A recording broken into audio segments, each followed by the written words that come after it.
Hey everyone, Assalamu alaikum students.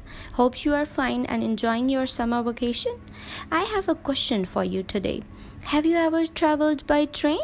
What did you see when you look out of the window? Take a moment to think and share your experiences. It's surely a fascinating adventure. Today we are going to explore a poem called From a Railway Carriage. The poem is written by Robert Louis Stevenson. As you all have experienced what it's like to travel by train. So in this poem, he writes about what you can see from the railway carriage. Everything outside seems to rush by. So let's start the poem. But before starting the poem, look at the title of the poem, From a Railway Carriage. So, what is carriage, girls? Carriage is a wheeled vehicle. Anything that carries things or people. But railway carriage is a bit different. Railway carriage is a compartment in which passengers sit, or you can say the boxes of the rail. Look at the word from. From tells us that the poem is about what is seen from inside the train. Now students, I'm going to read the poem twice, and in between the reading I'll explain what is happening in the poem. Are you ready? Let's go. Faster than fairies, faster than witches. So the fairy is a magical creature who does magic, and a witch is also a magical creature, but she does an evil kind of a magic. Bridges and houses, hedges and ditches. So here you can see that what a bridge looks like, and everybody knows what a house is. Hedges and ditches. So here you can see that what a hedge is. A hedge is actually a kind of a boundary made or formed of shrubs, and ditches are the narrow kind of a channel dug at the side of the road or field to hold water. And charging along like troops in a battle.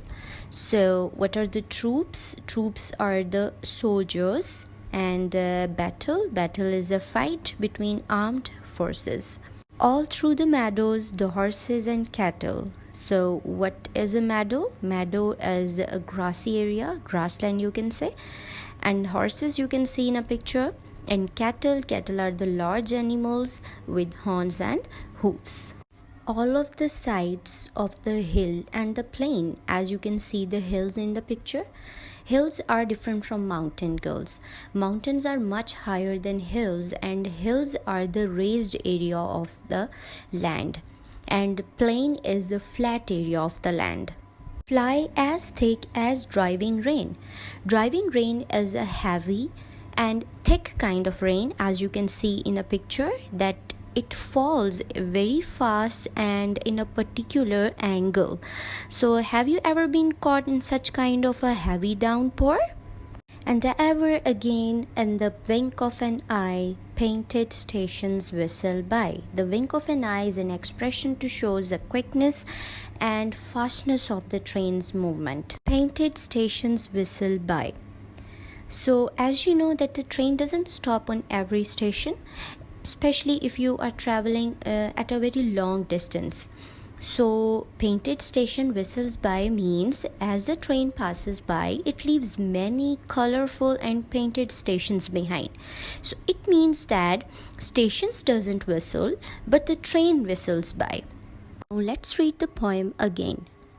Faster than fairies, faster than witches, bridges and houses, hedges and ditches, and charging along like troops in a battle. All through the meadows, the horses and cattle. All of the sides of the hill and the plain. Fly as thick as driving rain. And ever again in the wink of an eye, painted stations whistle by. So, what have we learned in the first stanza? In the first stanza, we have learned that the poet is telling the quickness and fast movement of a train. It moves more faster than fairies and witches. It moves that much energetically and enthusiastically as the soldiers are fighting in a battlefield. So the poet is saying that it disappears, it vanished in a spur of seconds, in a wink of an eye, leaving many beautiful sights behind. It moves as quick as heavy rain falls and drives everything with it. Isn't it a beautiful poem, girls?